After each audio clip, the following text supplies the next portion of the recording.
What's up guys, not Super Mario here and welcome to today's video where we will talk. Why we? Because I have Matitz Valentin here with me. Say hello. Hi everybody. Hi. We are here to talk about a movie that came out yesterday on VOD, Capone. It's been a while since I've done a review and this is not, yes it is a review, but it is also a commentary Yeah. about Josh Trank's work on this movie. And yes, this movie came out, the trailer came out like 2 months ago, and to start with my opinion, I like the trailer. I like the concept of watching a movie about somebody who is known as one of the biggest gangsters ever and watch his demise in his last year of living. And I was excited because Tom Hardy is in it, Linda Cardellini, Matt Dillon, cast is incredible, but it has Josh Trank attached, which is worrying because we know what happened with Fantastic Four, but still I had confidence that he could do something amazing, interesting, different, and at the end the freaking movie was not the best, but I'm not gonna be the first who's gonna judge this movie. Matit's gonna take the the spot. So, Matitz, what did you think about this movie? Yeah, it didn't. It wasn't for me, I would say. I thought it was unbelievably uninteresting. I didn't think it was directed very well. No hate to Josh Trank. I just think that his approach to this was very I don't know, very dull. I didn't care about any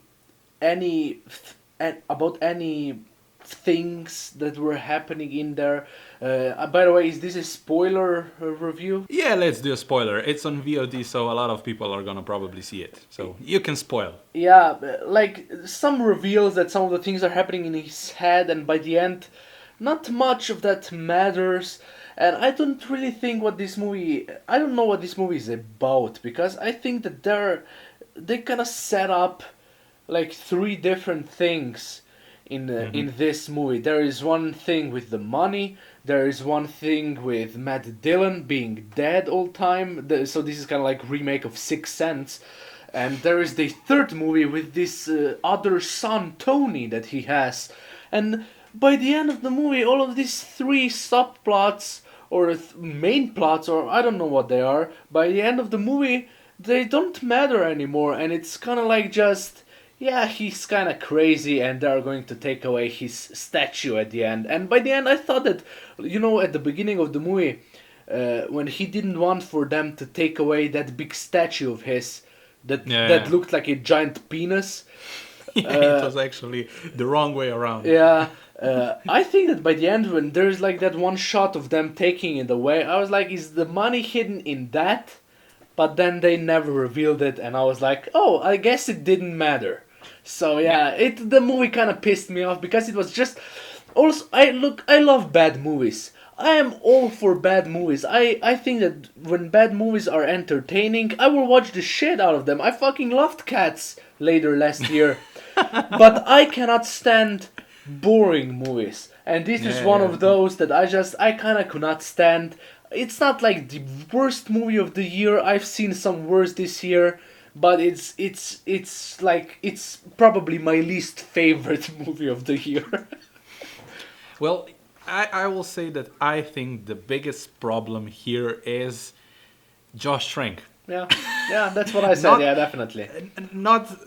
I don't want to hate on him because I understand how hard filmmaking is. But he was the director, he was the writer, he was the editor. He was probably under so much pressure after what happened with Fan Stick. I mean, it took him what 6 years? When did Fantastic Four came out in 2015? Yeah. 5 years to make another movie. Yeah, And I think that this was shot actually in 2018 or 2017 even. I think it was like that. I mean, I understand. Well, I don't understand because I've never done such a big movie, and I hope that someday I will. But I think filmmaking in general is very overwhelming, especially when you're very, very attached to a property or whatever you're doing. If it's your movie, and I think he had a lot on his plate, and I think he got overwhelmed because the editing is bad. It's just bad. I mean, some of the scenes are cut so fast that you don't even know what the heck is happening. And the tone is shifting from drama to comedy to unintentional comedy to at times even a parody. I mean, Tom Hardy, as yes, he is a fantastic actor and he plays this character the way he was supposed to play him, but it was really hard to take this movie seriously. I mean, the voices that Tom Hardy makes in this movie, it's just, I mean, I mean, this movie is about being old and sick and shitting himself all the time. And it's hard to actually understand what was Josh Trank's intention in saying, and like what was the purpose of this movie, because like you said, it's so discombobulated and all over the place that you don't understand what the actual movie's purpose is. And I mean, spoilers, like we said already, there are characters that are actually in his imagination. And it doesn't make any sense at the end why they are in his imagination. And yeah, it's sad because I was rooting for Josh Trank.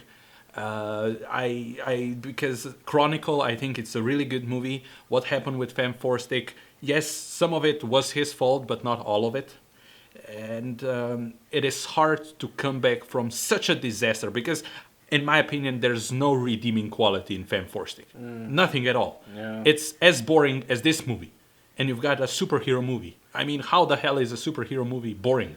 And now you've got a movie about a gangster, one of the most known gangsters ever, and it's boring.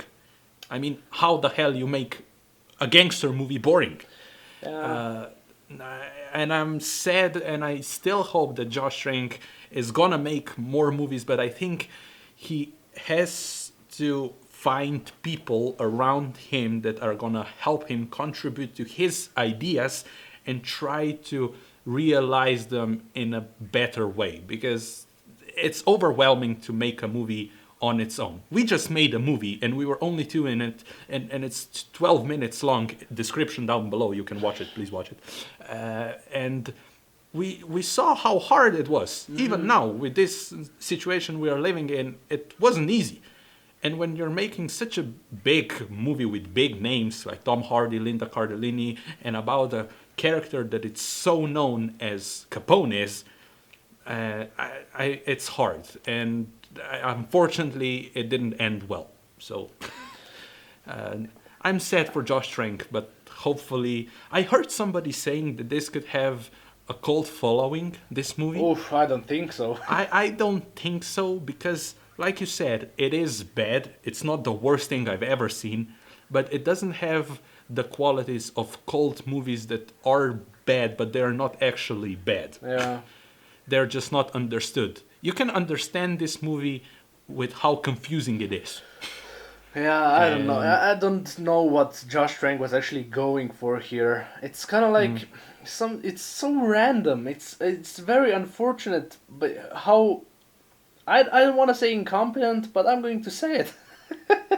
I think because there is like no narrative. I don't know like what is the movie is jumping all over the place, and I don't know. And by the end of the movie, when we kind of like see like those kids playing on their own now, and I was kind of like, okay, what does that mean? Was like him playing with the kids at the beginning a imagination, or is this like 1 year later? I don't understand. Like, and what's the purpose of the kid with the balloon? Yeah, that's kind of like Tony. That's his son that he had with another woman. But then at the end, his son is sitting with him. And he was like working with the police or whatever that people were. And I don't it's very, it's such a movie that I don't even have words for my feelings about the movie, because it kind of pisses me off, but at the same time I'm kind of like. I don't know, like you said, Matt Dillon's character, we are kind of like showing that he was one of his men and he betrayed his business, and I was kind of like, yeah, but did we establish any of that? I don't even like. I figured it out immediately that it was him sitting on that chair getting And stabbed the in way the we are neck. introduced to Matt Dillon's character, I Yeah. mean, he's having sex with some random chick that is never established. Who is she? Why is he so important? I mean, yes, I mean the conclusion, because we can talk about this stuff for a real long time. I think the conclusion is, in my opinion, this was a very interesting concept. Like I said at the beginning, seeing a movie about a very well-known character and seeing his demise. But the way it was structured, the way it was directed, written, and edited, it didn't work. Yeah. And it's boring. Unfortunately, it's boring. And I can't even say if Tom Hardy is good in this movie. I don't know if his performance is good or not because there's like nothing. There is no deeper themes in there. Like I don't even. He was kind of like talking like Nick Nolte the entire movie, and that was it. Yeah, it felt like he's parodying himself, trying to be Capone. I mean, it's Yeah. weird. It's crazy performance that I don't know if Josh Trank understands and if Tom Hardy understands what was he doing. Yeah. So yeah, the conclusion is watch this movie to see it for yourself, of course, and make up your own opinion. We're not saying that everybody's gonna hate this movie, and I don't hate it. I just think it's confusing as hell and not good. And I think Matisse thinks the same. Yeah. I kind of hate it. I kind of hate it. Yeah. That's true. Yeah, you kind of hate it. But yeah, that's gonna be our opinion on Capone. Thank you, Matitz, for being here. No problem. Of course, subscribe to all of his channels. Studio V Production, Matitz Valentin. He's doing short movies. We've done a short movie together. The link is gonna be on the top, at the top, in the top. I don't know, at the top of the description. So go there and watch it. And yeah, that's gonna be it for today.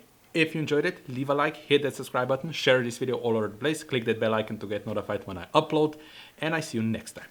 Bye!